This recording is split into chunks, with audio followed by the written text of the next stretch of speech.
ओम पूर्णमदः पूर्णमिदं पूर्णात् पूर्णमुदच्यते पूर्णस्य पूर्णमादाय पूर्णमेवावशिष्यते। ओम शांति ही शांति ही शांति ही। महर्षि पाणिनि की स्मृति में उनकी कृति को घर घर में पहुंचाने के लक्ष्य से महर्षि वेद विज्ञान एकेडमी अहमदाबाद के उपक्रम से गुजराती भाषा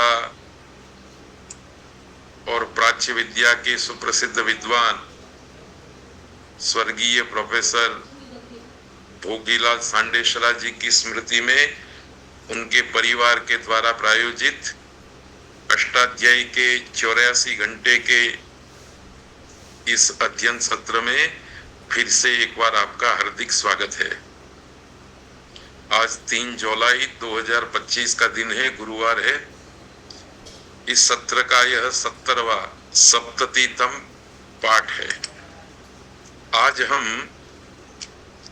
पिछले पाठ का अनुसंधान करते हुए कुछ सूत्रों को देखेंगे। पिछले पाठ में हमने असिद्ध वदत्रा भाग ये एक महत्व के सूत्र को पढ़ा था, समझने का यत्न किया था।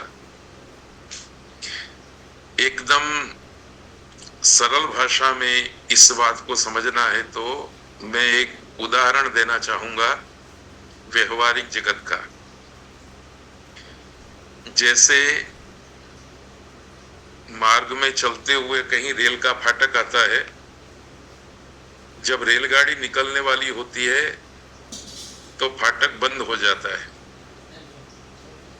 और दोनों दिशाओं में जो वाहन हैं उनका आना जाना रुक जाता है।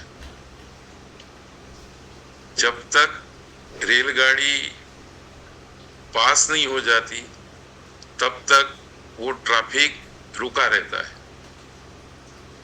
ये एक सामान्य व्यवस्था है, पर इस सामान्य व्यवस्था में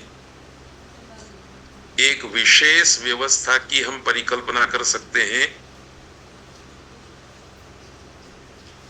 एक कोई ऐसा अधिकारी का वाहन है या मानो कि एम्बुलेंस है, तो वो जब बंद रेल के फाटक के पास पहुंचता है तो दर्दी की सुविधा के लिए बंद फाटक खुल जाता है और एम्बुलेंस क्रॉस हो जाता है।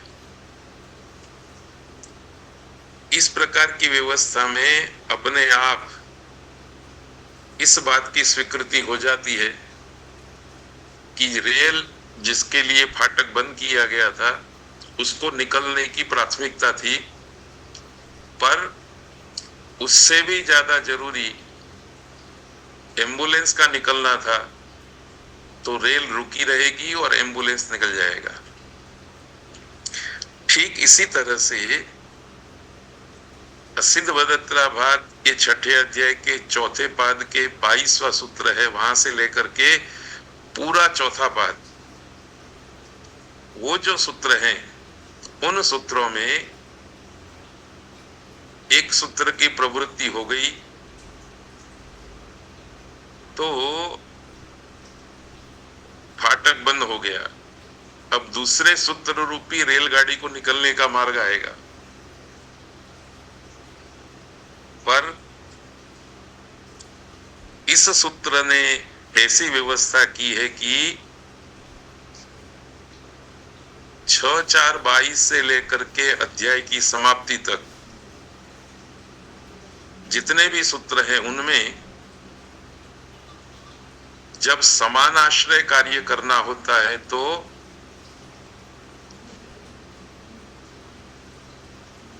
पूर्वम प्रति परशास्त्रम असिद्धम भवति, पूर्व शास्त्र के प्रति परशास्त्र असिद्ध हो जाता है।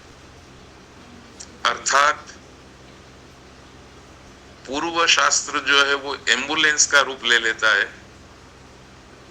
पर शास्त्र का जो कार्य हुआ था वो रुक जाता है थोड़ी देर के लिए और पूर्व शास्त्र रूपी एम्बुलेंस मार्ग पर प्रस्थान कर लेती है, अपना कार्य कर लेती है। जैसे ही एम्बुलेंस निकल गई अर्थात पूर्व शास्त्र ने अपना काम कर दिया, तो जिस रेलगाड़ी के निकलने के लिए फाटक बंद था वो रेलगाड़ी भी निकलेगी। दूसरे वाहन अभी इधर उधर की हलचल नहीं करेंगे, रेलगाड़ी निकलेगी। ठीक इसी तरह से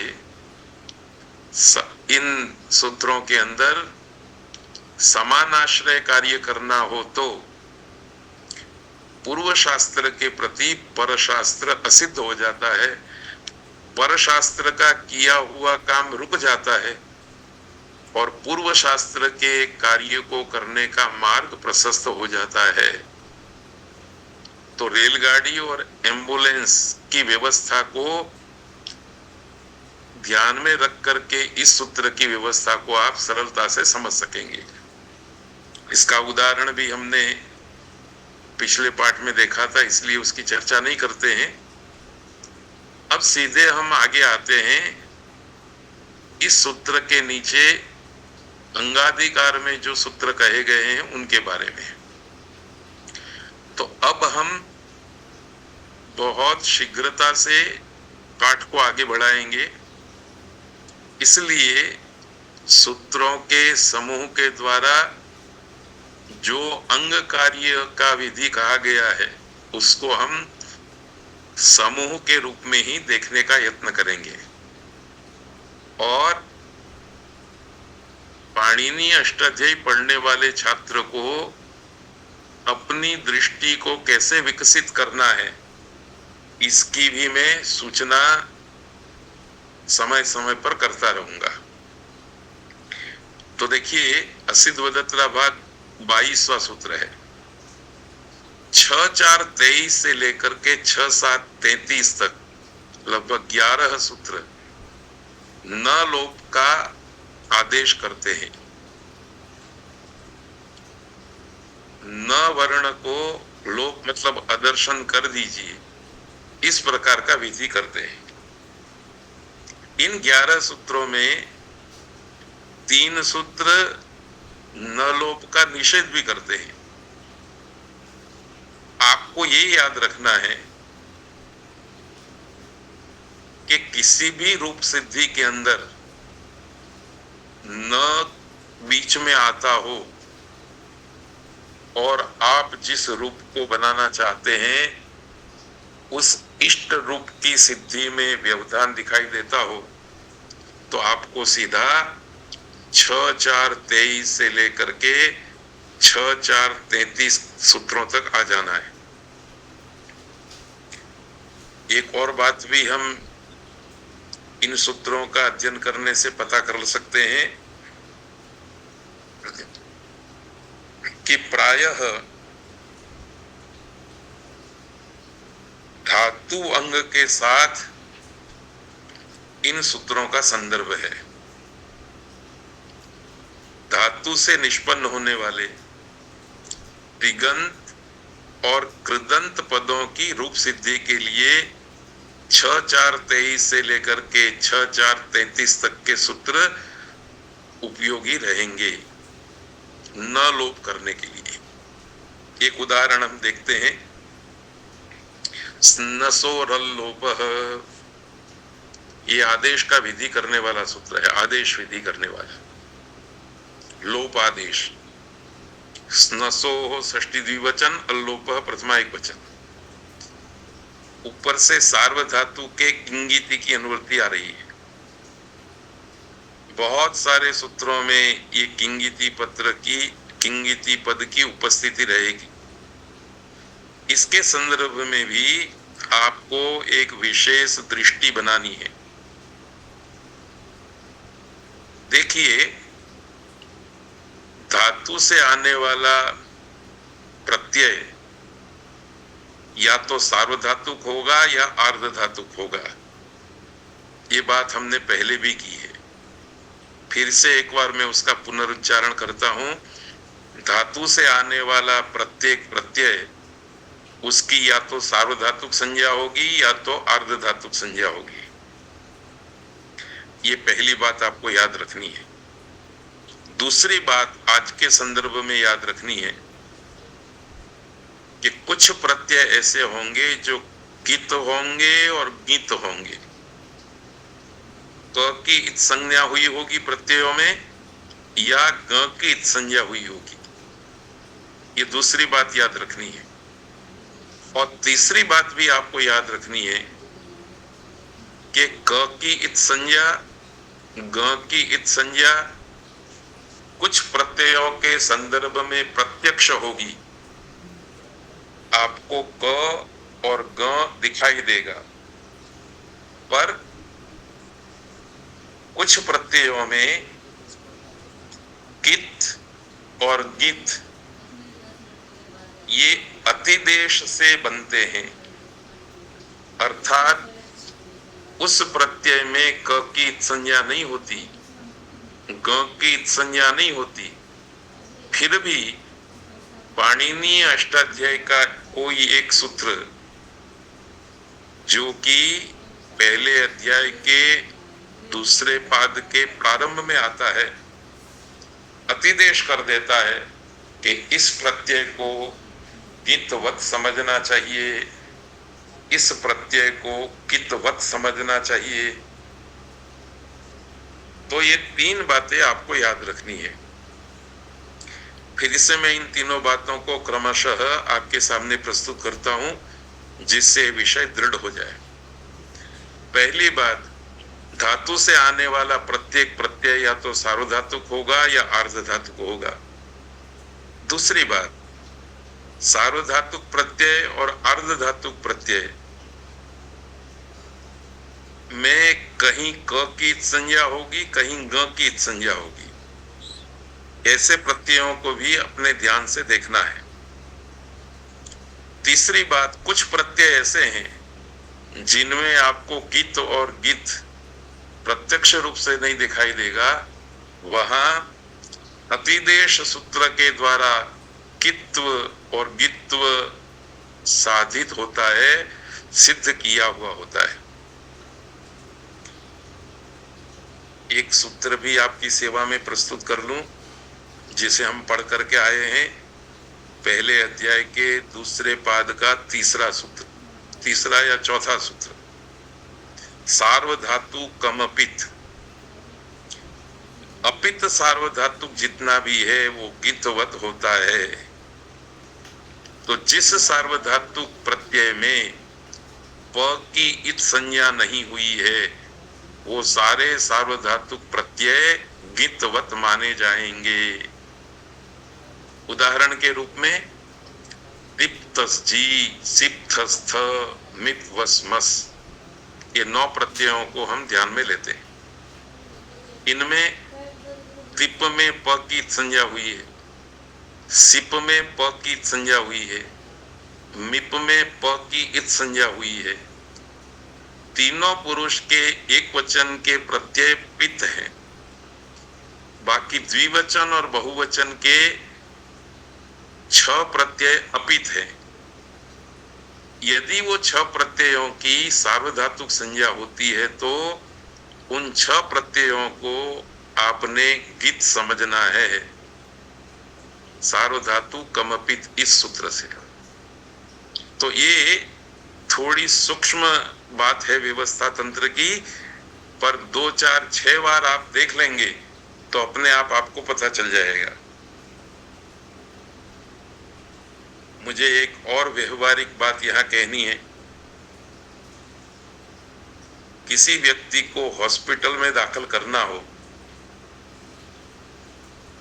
तो हम क्या करेंगे? इसके लिए स्वाभाविक है कि हमें पहले अपने नगर में किस रोग का उपचार करने के लिए कौन सा हॉस्पिटल है, इसकी जानकारी रखनी पड़ती है। और ये जानकारी होती है तभी हम आवश्यकता आने पर सामान्य स्थिति में या इमरजेंसी में तुरंत अपने घर से निकलते हैं और नियत जगह पर पहुंच जाते हैं। यदि जानकारी नहीं होती है तो फिर क्या होता है, एक हॉस्पिटल में गए, थोड़ी ट्रीटमेंट की, ठीक नहीं हुआ, दूसरे हॉस्पिटल में शिफ्ट हुए, तीसरे हॉस्पिटल में शिफ्ट हुए, ऐसे करते करते हम एक योग्य हॉस्पिटल तक पहुंचते हैं। तो देखो, रूप सिद्धि प्रक्रिया करने वाले छात्र भी दो प्रकार के हैं। एक प्रकार के छात्र इस प्रकार की एक एक बात को अपने चित्त में दृढ़ कर लेते हैं। धातु से आने वाला प्रत्यय सार्वधातुक होता है या अर्ध धातुक होता है। सार्वधातुक में अपित होने पर गीतवत होता है। ये दो दो चार चार बार स्मरण करने से हमें पता चल जाता है कि हमारे रूप सिद्धि प्रक्रिया रूपी नगर में किस किस मर्ज की दवा के लिए कौन कौन सा हॉस्पिटल है। बस व्यवहारिक जगत में हॉस्पिटलों का थोड़ा थोड़ा परिचय अपने को रखना है, ऐसे ही रूप सिद्धि की प्रक्रिया में भी इन व्यवस्थाओं का हमें पता रखना है। और इसके लिए बहुत भारी श्रम करने की जरूरत नहीं पड़ती। थोड़ा थोड़ा समय समय पर हॉस्पिटल और अपना संबंध बनना चाहिए। किसी न किसी बहाने से रास्ते में जाते हुए सगे वाले को एडमिट किया हो तो उसकी खबर पूछने के लिए जाने पर, कैसे भी करके, अखबार के एडवर्टाइजमेंट को देख करके। ठीक इसी तरह से जब भी हम व्याकरण शास्त्र का स्वाध्याय करने के लिए बैठे, तब हमारे सामने प्रसंग आते हैं कि हम इन व्यवस्था रूपी हॉस्पिटलों की जानकारी प्राप्त कर लें। तो आज गुरुवार है। इस पाठ सत्र में जुड़े हुए सभी प्रतिभागियों के लिए मैं शुभकामना भी रखता हूं कि जीवन के दोनों व्यवहारों में मेडिकल इमरजेंसी खड़ी हो तो योग्य हॉस्पिटल तक पहुंचने की प्रभु कृपा हमारे ऊपर बनी रहे। और रूप सिद्धि प्रक्रिया में भी अंगाधिकार के अंदर विधि करने वाला जो योग्य हॉस्पिटल है, वहां तक पहुंचने का भी प्रभु कृपा से हमारे रूप सिद्धि प्रक्रिया के अवसर पर हमें सौभाग्य प्राप्त हो। अब थोड़ी लंबी प्रस्तावना हो गई है, पर यही बातें सीखनी है जिनके सीखने से पाणिनि व्याकरण स्वयं पढ़ा जा सकता है, उसमें स्वयं गति आ सकती है। तो ये सूत्र है स्नसोरल्लोपः। इसको हम कैसे पढ़ेंगे? ऊपर से सार्वधातु के और किंगिति की अनुवृत्ति है। सूत्र का अर्थ है स्नस्य अस्तेः च अंगस्य अकारस्य लोपः भवति किंगिति सार्वधातु के परतः। कित गित सार्वधातु प्रत्यय पर में हो तो नम प्रत्यय और अस धातु के अकार का लोप होता है। स्नम प्रत्यय के अकार का लोप होता है और अस धातु के अकार का लोप होता है। हिंदी में जो हमने अर्थ किया है उसमें अंग नहीं लिखा है, वास्तव में रखना चाहिए, पर वो हमारे सबकॉन्शियस माइंड में फिट हो गया है। इसलिए हम इसका ये अर्थ पढ़ते हुए भी ऐसा समझते हैं कि जिस अवयव की, जिस नम प्रत्यय की अव्यय अंग संज्ञा है, उस अंग के अकार का लोप होता है। जिस अस धातु की अंग संज्ञा है उसके आकार का लोप होता है। उदाहरण है रुंधः रुंधन्ति, अस्तेः स्तः सन्ति। जैसे कि मैंने कहा था कि रुंधः द्विवचन और रुंधंती बहुवचन है, सह द्विवचन और संति बहुवचन है। एक वचन का रूप इस सूत्र में नहीं आएगा क्योंकि थिप सिप मिप ये पित्त है, पित्त गीतवत नहीं होते हैं, इसलिए इस सूत्र की प्रवृत्ति नहीं होगी। इस तरह से अपने मन में यह सूत्र कहां कहां उपयोगी होता है, इस बात का धीरे धीरे परिचय करते रहना है और प्रत्यय की पहचान करते हुए भी, जैसे रुंधः द्विवचन का रूप है तस् प्रत्यय आया, तो तस् प्रत्यय की सार्वधातुक संज्ञा है, तस् प्रत्यय अपित है, अपित होने के कारण गित है। इस तरह से तस् प्रत्यय की पहचान भी बनाए रखनी है।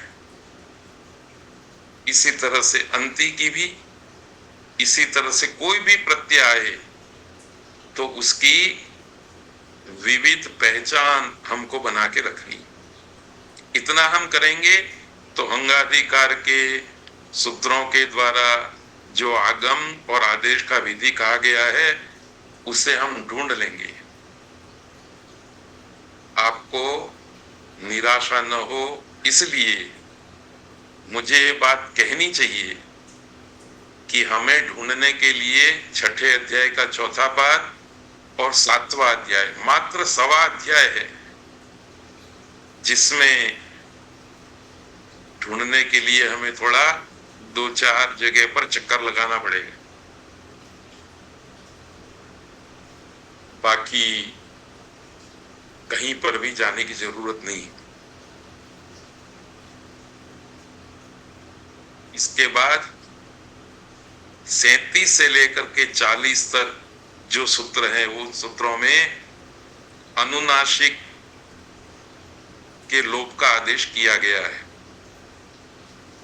याद रखना है कि मुखनासिका वचनोनुनासिक सूत्र से ग य ण न म इन 5 वर्णों की अनुनासिक संज्ञा है।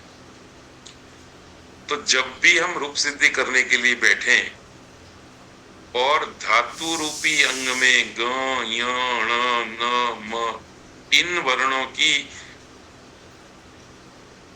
वर्णों के लोप आदेश करने की प्रक्रिया करनी हो तो इन सूत्रों के पास आ जाना है।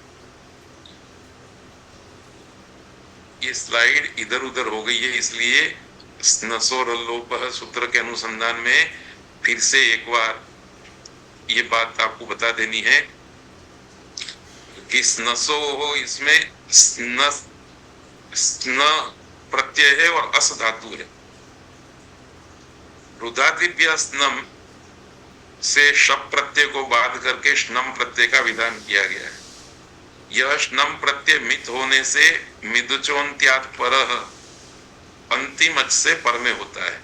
तो 2 बातें हमको याद रखनी है कि ये स्नसोर लोपः सूत्र रुधादि गण की धातुओं की रूप सिद्धि में उपयोगी होगा।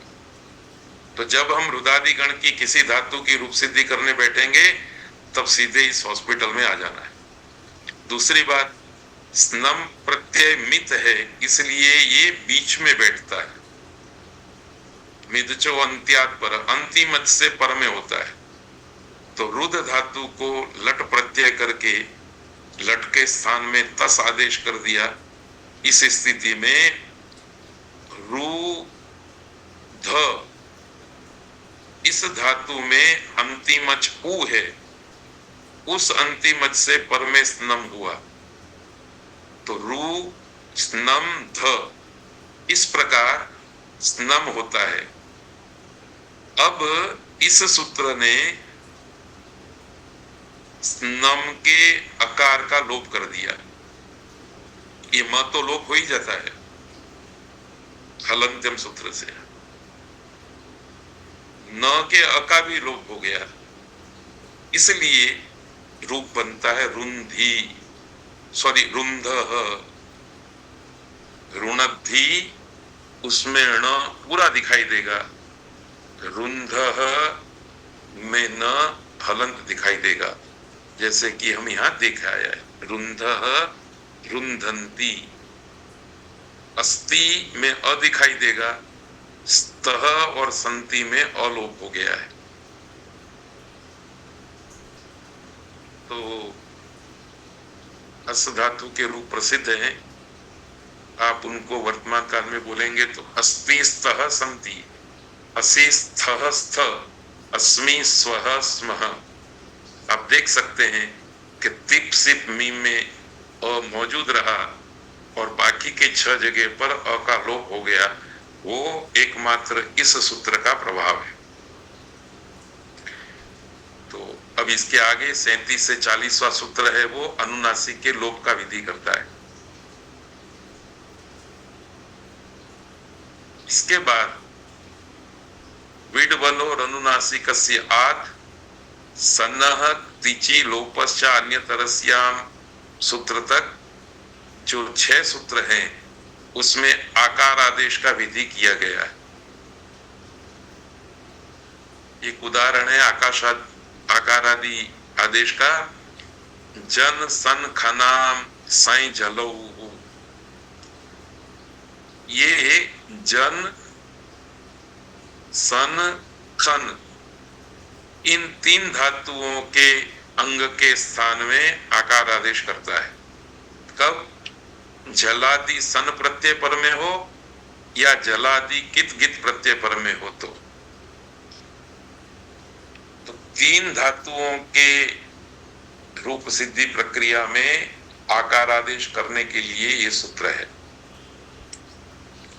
जन धातु त प्रत्यय हो गया, त प्रत्यय कित है, जलादि है, इसलिए जन धातु को आकार आदेश हो गया।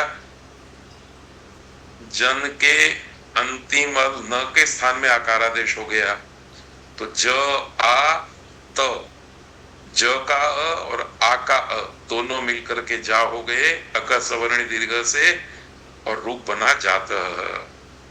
इसी तरह से जातवान। सन प्रत्यय में सन धातु से सन प्रत्यय के पर में रहते सिसासती, कित कित प्रत्ययों के पर में रहते सातः, सन धातु का सातः, सातवान। ये देखिए जाति ही, ये शब्द भी ध्यान पूर्वक देखने का है। जन धातु से ती प्रत्यय करके जाति ही शब्द बना है। ध्यान रखना है कि जन तथा खन ये दो धातु नित्य सेठ है, अतः उनसे जलादि सन संभव नहीं होता, इसलिए सन धातु का ही सन प्रत्यय में प्रयोग होता है। उसी का उदाहरण दिया है सन में। बाकी सब जगह पर कित गित प्रत्यय पर में रहते उदाहरण दिए हैं। जातः जातवान जाति, सातः सातवान साति, खातः खातवान खाती। सन प्रत्यय के पर में रहते सन धातु से ही रूप बनेगा।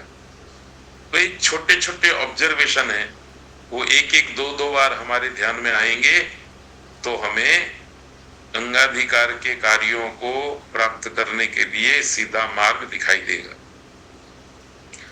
अब एक महत्व की बात है कि 6-4-46 से अर्ध धातु के इस सूत्र से वान्यस्य संयोगादेः इस सूत्र तक 68वें सूत्र तक आर्ध धातु प्रत्यय के पर में रहते आगम और आदेश का विधान किया गया है।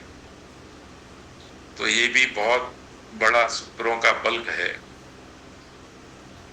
स्मर्तव्य है कि अर्ध धातुकम शेषः सूत्र से धातु से आने वाले तिंग तथा शित प्रत्यय से शेष जितने भी प्रत्यय उनकी आर्धातुक संज्ञा हो जाती है। साथ में लिट की भी आर्धातुक संज्ञा है और आशीर्वाद अर्थ में आने वाले लिंग प्रत्यय की भी आर्धातुक संज्ञा है। तो आर्धातुक संज्ञा के जितने भी प्रत्यय हैं उन सारे प्रत्ययों के पर में रहते अंग के स्थान में आगम और आदेश करना हो तो आपको 6-4-46 इस अधिकार के नीचे आ जाना है और 6-4-68 के सूत्रों में कुछ न कुछ ढूंढना है। आपको इधर उधर जाने की जरूरत नहीं। जब भी आप किसी धातु से कोई प्रत्यय लाएं,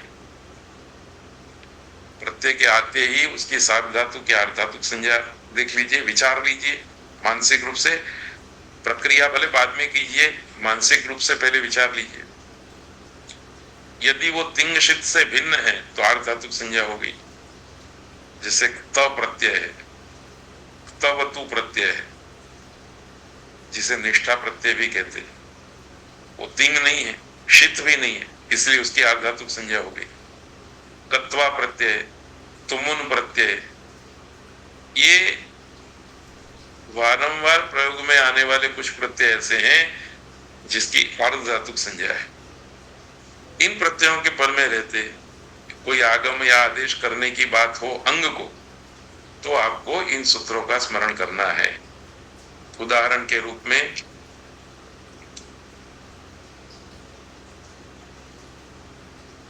इसी अर्ध धातु का अधिकार के नीचे अतो लोप 48 से 54 तक के सूत्रों में लोप आदेश का विधि किया गया है।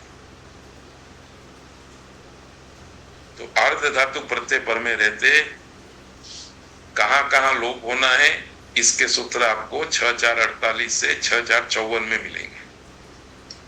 एक उदाहरण देखते हैं। अतो लोप, ये सूत्र कहता है अकारांतस्य अंगस्य आर्ध धातु के परतो लोपो भवति। बिल्कुल सिंपल अर्थ है। आर्ध धातु प्रत्यय पर में हो और अकारांत अंग हो तो अ का लोप हो जाता है। फिर से मैं कह दूं आपको इस सूत्र का अर्थ। आर्ध धातु प्रत्यय पर में हो और अकारांत अंग हो तो उस अकारांत अंग के अ का लोप हो जाता है। अब आपको आंखें मीच करके उस संसार को देखना है जिस संसार में अकारांत के बाद आर्ध धातु प्रत्यय आकर के खड़ा रहे। सामान्य रूप से क्या होता है, आप धातु से जब भी त्वा, तवतु, तुमुन इत्यादि प्रत्यय लाते हैं तो वह धातु हलंत होता है या उकारांत होता है या इकारांत होता है या रिकारांत होता है। अकारांत धातु धातु पाठ में जिन 2000 धातुओं का उपदेश किया गया है, एक आध है, बाकी कोई अकारांत धातु नहीं है। तो फिर अकारांत अंग कब मिलेगा आपको, तो याद रखना है अकारांत अंग आपको सनंत धातु जैसे कि चिकीर्ष, क्री धातु से सन प्रत्यय ला करके चिकीर्ष धातु बना। उस चिकीर्ष धातु से जब आप कृदंत का कोई प्रत्यय करेंगे और वो अर्धातु प्रत्यय पर में होगा तो इस श के अ का लोप इस सूत्र से हो जाएगा। जैसे क्री धातु से सन प्रत्यय करके आपने चिकीर्ष बना लिया, इसके भी धातु संज्ञा हो गई। इस धातु संज्ञा होने से त प्रत्यय की प्राप्ति हो गई। त में से त बाकी रहा, त प्रत्यय की अर्ध धातु संज्ञा है, उसके फल के रूप में इट आगम हो गया तो स्थिति बनी चिकीर्ष प्लस इत। इस स्थिति में इत इस अर्ध धातु प्रत्यय के पर में रहते अकारांत अंग का लोप हो गया। श में जो अ था उसका लोप हो गया। जब श में अ का लोप हो गया तो ई श में आ गया और बाद में त, तो रूप बना चिकीर्षित, चिकीर्ष इत चिकीर्षित। तो जितने भी सनंत धातु हैं उन सब में त प्रत्यय जब हम लाएंगे और उस त प्रत्यय के पर में रहते अकार का लोप हो जाएगा तो चिकीर्षित इत्यादि रूप बनेंगे। इस तरह से आपको व्यापक रूप से अंगाधिकार के आदेश और आगमों का ध्यान रखना है। फिर णेर नीति सूत्र 51वां है, वहां से लेकर के 57वें सूत्र तक णिच प्रत्यय के पर में रहते आदेश और आगम का विधान किया गया है। प्रेरणा अर्थ में णिच प्रत्यय आता है। हेतुमती च, इस सूत्र से हम णिच प्रत्यय का विधान देख चुके हैं तीसरे अध्याय के पहले पाद में। जब भी किसी धातु से णिच प्रत्यय आएगा और उसकी अंग संज्ञा होगी णिच प्रत्यांत की, उसका लाभ लेने के लिए हमको 51 से 97वें सूत्र तक आना है। एक उदाहरण के रूप में सूत्र पढ़ लेते हैं। णेर नीति, इस सूत्र का अर्थ है अनिडादौ अर्ध धातु के णेः लोपो भवति। अनिडादि इट नहीं है आदि में जिनके ऐसे अर्ध धातु के पर में रहते णी का लोप हो जाता है। प्रेरणा अर्थ में जो अणिच प्रत्यय हुआ है उस अणिच प्रत्यय का लोप हो जाता है। कब होता है? अर्ध धातु प्रत्यय पर में रहना चाहिए। पर कौन कैसा अर्ध धातु प्रत्यय? तो अनिडादि। इस अनिडादि शब्द के देखते ही हमारे मन में दो विभाग हो जाने चाहिए कि अर्ध धातु संजय प्रत्यय कहीं इडादि होगा और कहीं अनिडादि होगा। जैसे उदाहरण के रूप में त प्रत्यय कहीं त रूप में दिखाई देगा और कहीं इत के रूप में दिखाई देगा। क्रीत, क्री धातु से त प्रत्यय, तो ये त प्रत्यय अनिडादि है। पर पठ धातु से त प्रत्यय करने पर पठितः, लिखितः इत्यादि रूप होते हैं, तो वहां त प्रत्यय को ईट आगम हो जाता है। इसलिए पठितः में जो त प्रत्यय है वो ईडादि प्रत्यय है। ये बात मुझे इसलिए कहनी पड़ रही है कि अभी हमने ईट आगम करने वाला सूत्र नहीं पढ़ा। वो सूत्र 7वें अध्याय में आएगा। उस सूत्र को पढ़ेंगे तो हमारी आंखों के सामने कौन प्रत्यय इडादि है और कौन प्रत्यय अनिडादि है इसका भी स्पष्टीकरण हो जाएगा। तो तब तक आपको थोड़ा धैर्य रखना है। पर उससे पहले उसको पढ़े बिना भी जब हम ऐसे सूत्र का स्वाध्याय करने बैठे तब अनिडादि विशेषण को देख करके अपने आप ये सोच लेना है कि अर्ध धातु प्रत्यय कहीं इडादि भी होगा और कहीं अनिडादि भी होगा। उदाहरण कारकः। अब देखिए, करोति इति कारकः, ये तो आप जानते ही हैं, करने वाले को कारक कहते हैं। पर कारयति इति कारकः, जो करवाता है उसको भी कारक कहते हैं। क्यों?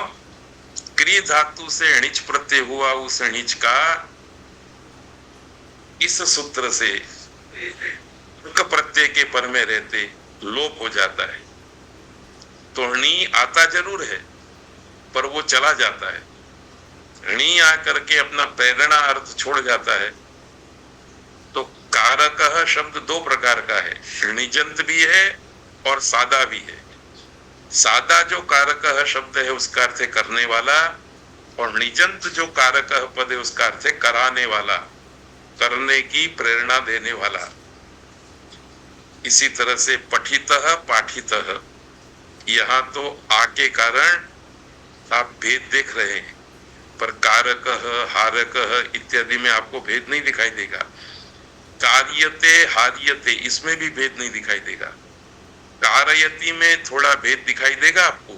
कारयति मतलब करवाता है, पर वही रूप जब कर्मवाच्य में चला जाएगा तो कार्यते, कार्यते के दो अर्थ हैं।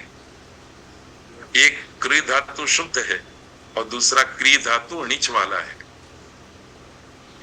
कराता है वो भी कार्यते और करवाता है वो भी कार्यते। इस तरह से एक सूत्र के पढ़ने से रूपावली में जो सूक्ष्म भेद आता है वो भी हमारे ध्यान में आ जाता है। तो जब भी आप णिच प्रत्यय करके रूपावली करने बैठे तो इन सूत्रों के समूहों को याद रखना है। इसके बाद भूमा स्था गापा जहाती साम हली सूत्र से लेकर के 66 से 69 तक सूत्र का सूत्र खू संजक धातुओं के संदर्भ में, मा स्था गा पा और जहाती इन धातुओं के संदर्भ में अंग के स्थान में आदेश और आगम विधि करते हैं। अब भू संज्ञक धातुओं में दा धा धातु आ जाते हैं। स्था धातु ये भी बड़ा प्रसिद्ध है। स्था धातु तिष्ठति जिसका रूप बनता है। तो स्था धातु से जब भी आप कोई रूप बनाने बैठे तो आपको 6-4-66 से लेकर के 6-4-69 के सूत्रों में दृष्टि डालनी है। ये सूत्र आपको स्थायी अंग के अंदर कुछ आदेश और आगम का विधि बताएंगे। मा धातु में, गा धातु में, पा धातु में, हा धातु में, कुसंज्ञक धातुओं में ये बात आपको याद रखनी है। तो मानो कि कल्पना करते हैं हम कि दा धातु का रूप सिद्ध करने के लिए आप बैठे, कोई भी उससे कोई भी प्रत्यय लाएंगे तो उस प्रत्यय के पर में रहते दा की अंग संज्ञा हो जाएगी। अब जैसे ही दा की अंग संज्ञा हो गई, दूसरे कार्यों को तो आप याद रखिए ही, इस सूत्र को भी याद रखिएगा। ये जो 66 से लेकर के 69 तक के सूत्र है उनको भी याद रखिएगा। इन सूत्रों में से यदि कोई कार्य प्राप्त होता है तो वो फल आपको लेना है और रूप सिद्धि करनी है। खूमा स्था गापा जहादी साम हली, हलादी कित गित अर्ध धातु प्रत्यय पर में रहते खू संज्ञक धातुओं को मा स्था गा पा ही इन धातुओं को इकार आदेश हो जाता है। किस प्रत्यय के पर में रहते? अर्ध धातु प्रत्यय। अर्ध धातु कैसा होना चाहिए? कित गित, और कित गित अर्ध धातु भी हलादी होना चाहिए। हलादी के विरोध में अजादी, सार्व धातु के विरोध, अर्ध धातु के विरोध में सार्व धातु, कित गित के विरोध में कित गित के सिवाय के प्रत्यय। इस तरह से हमको व्यापक दृष्टि से सूत्रार्थ का परिशीलन करना है। और चूंकि मां इस अंग को इकार आदेश होता है तो मां का क्या हो जाएगा? मी। स्था का क्या हो जाएगा? स्थि। गा का गी। भू संज्ञक धातुओं में दा धातु है तो उसका हो जाएगा दी। तो कैसे रूप बनेंगे? दीयते, दा को ई हो गया। पीछे अर्ध धातु प्रत्यय पर में होना चाहिए। फिर कैसा होना चाहिए? अर्ध धातु हलादी होना चाहिए और कित गित होना चाहिए। तो ये यक प्रत्यय है। य क होने से कित है, य है इसलिए हलादी है और अर्ध धातुक है। तो य इस हलादी कित अर्ध धातु प्रत्यय पर में रहते दा के आ को ई हो गया। ऐसे ही था को ई धीयते, मी को मीयते, स्थीयते, गीयते, पीयते, हीयते, सीयते, सब जगह पर ऐसे ही रूप बन गए। तो एक सूत्र से आप कितने ही रूपों का स्मरण कर लेंगे।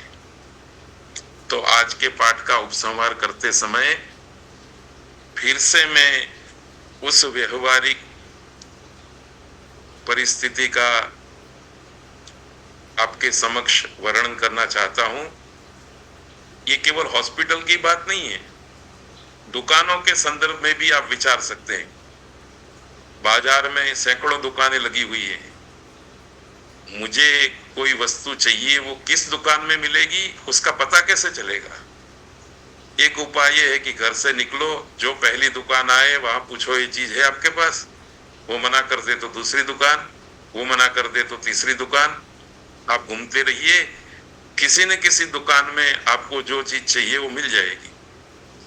पर यह व्यवहार रोज रोज नहीं हो सकता, इसलिए दिनचर्या में, जीवन के अलग अलग दिनों में किसी मित्र के साथ चले जाना, किसी पड़ोसी के साथ चले जाना, कोई व्यक्ति कोई वस्तु खरीद करके लाया है तो उससे जान लेना कि ये चीज तुम किस दुकान से लाए।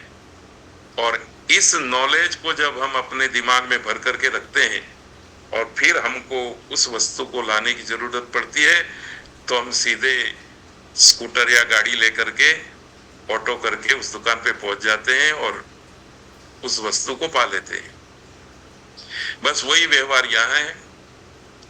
अंग संज्ञा करने वाला मार्केट 6ठे अध्याय का 4था पाद और 7वां अध्याय है।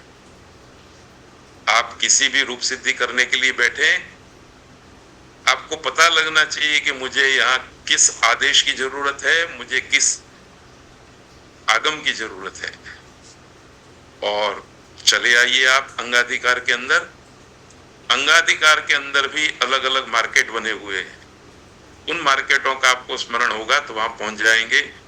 जैसे नेर नीति इस सूत्र के नीचे णी प्रत्यय के पर में रहते घू पा वगैरह धातुओं की रूप सिद्धि में अंग कार्य करने के लिए घूमा स्था गा पा जाहती साम हली सूत्र के नीचे के सूत्रों में आ जाएंगे। तो ये बहुत बड़ा कठिन काम नहीं है, थोड़ा सा परिचय बढ़ाने का कार्य है। वो एक बार हो जाएगा, अष्टाध्यायी टेबल पर पड़ी हुई होगी। उस मार्केट में हम चले गए तो उस मार्केट में 4, 5, 6, 7 सूत्र होंगे। सातों दुकानों में एक एक करके पूछ लीजिए, आपका काम निकल जाता है तो बात बन जाएगी। पहले सूत्र से आपका कार्य सिद्ध नहीं हुआ तो दूसरे सूत्र में, दूसरे से नहीं हुआ तो तीसरे सूत्र में। आपको सवा अध्याय में चक्कर लगाने की जरूरत नहीं पड़ेगी, एक छोटे से यूनिट में जाने की जरूरत पड़ेगी। यही सिखाने के लिए अब आगे के वर्ग होंगे। इन्हीं भावनाओं के साथ, इन्हीं शब्दों के साथ आप आज का वर्ग पूरा करते हैं। सबका धन्यवाद, सबको सादर नमस्ते, प्रणाम। नमो नमः। Recording